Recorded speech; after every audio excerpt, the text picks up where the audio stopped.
After work, she said she wanted to go for a walk.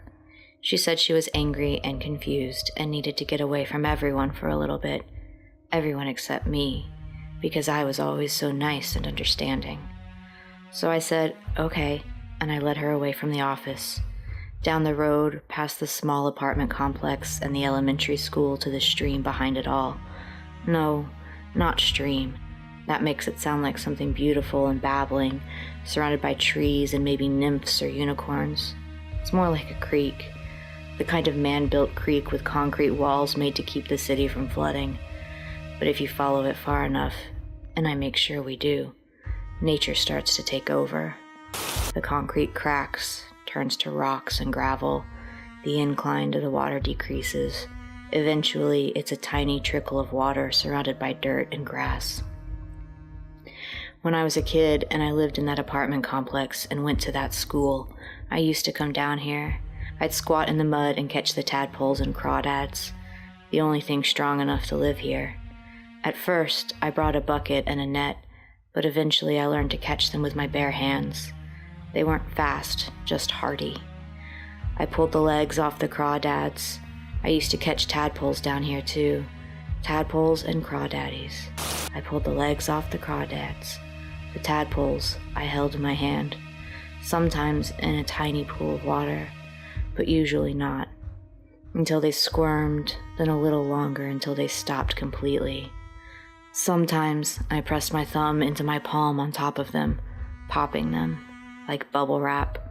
Their insides were green and white. I always tried to make out the parts. Intestines were easy. Usually, though, it was all too squished. But right now, it's now, and I'm not by myself. Now, I'm here with the lovely Lori Linder, and I don't think she'd like to hear about me smashing tadpoles. Even if it doesn't matter, even if I explain that they don't feel things like I do, like she does. I'm a gentleman, and I wouldn't want to do anything to make her uncomfortable. I want her to like me the way people in movies like each other, the way Drew Barrymore likes men, the way she's always with someone else, some jerk that doesn't tell her she's pretty enough. Then she meets her best friend, Adam Sandler or Matthew McConaughey or me, and she tells him everything. He's always there for her, to listen to her and take care of her. She doesn't know it yet, but they're meant to be together. He chases her, he follows her, she acts angry, but she isn't, not really. She just has to do that. It's part of the game.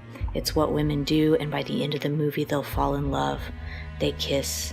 They have sex. I want to have sex with Lori, but I don't say that. Can't just say that. She looks at me over her shoulder. Her eyes are still rimmed with red from crying. The deep wateriness makes them shine. I could drown in them. I want to.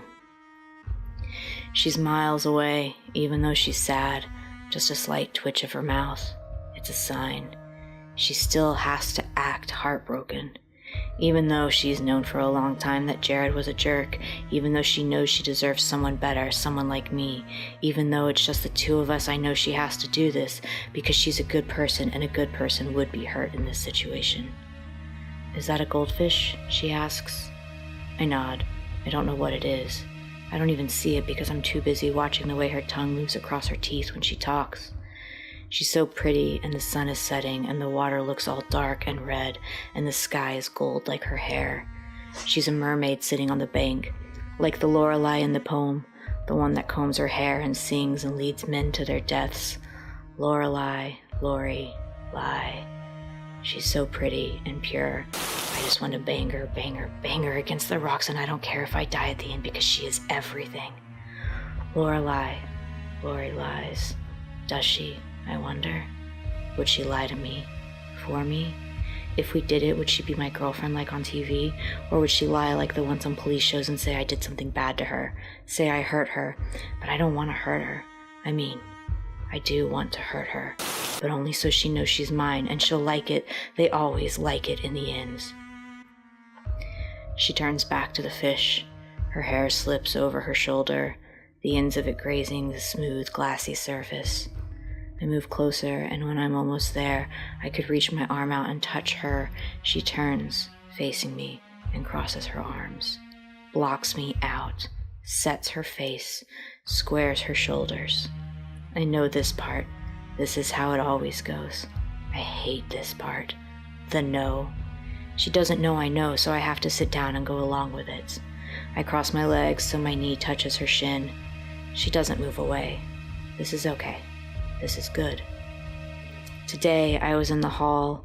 I heard Lori talking to Seela, the slut in the break room. Seela with her bleached hair. Not golden like Lori's, but yellow. Yellow like straw and brittle and scratchy and smelling like cheap shampoo and old towels. Lori was telling Seela about her boyfriend, about how Jared was an asshole who didn't get her. He cheated, she says to me after a long pause. It's starting to get cold with the sun going down behind the trees. I furrow my brow and I frown even though I want to smile. Don't smile, don't smile. I already know this, but I've got to keep it on the down low, low, low. I'm so sorry, I say.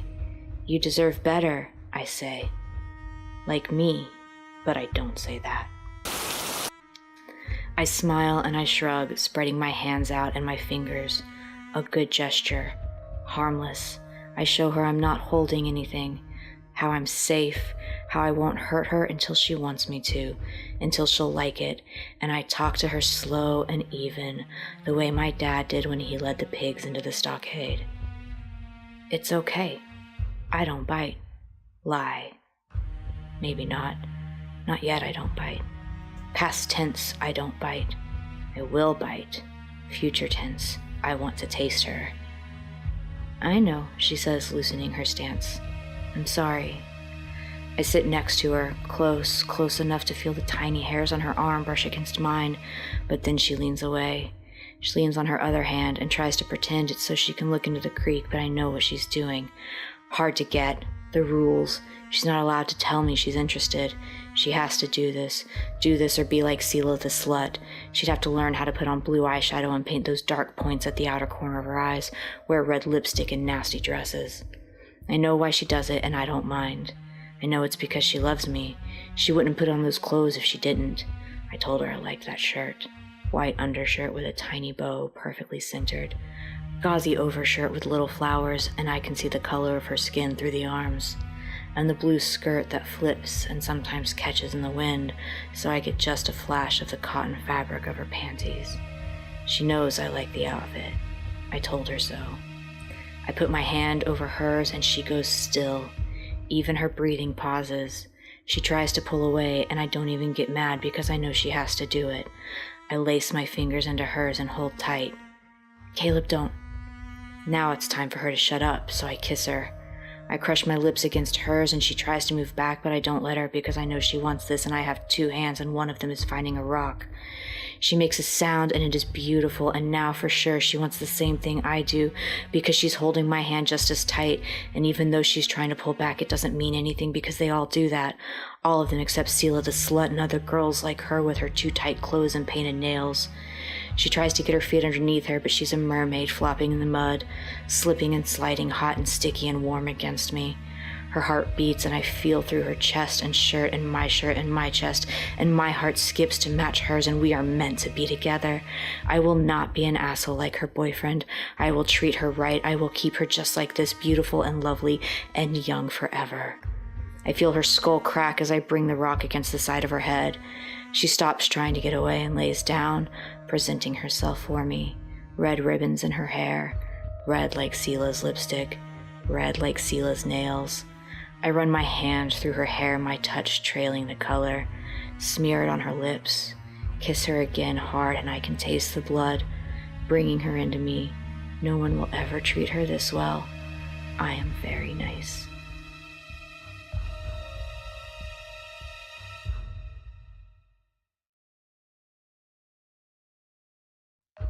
Thank you for watching Crimson Tinsel.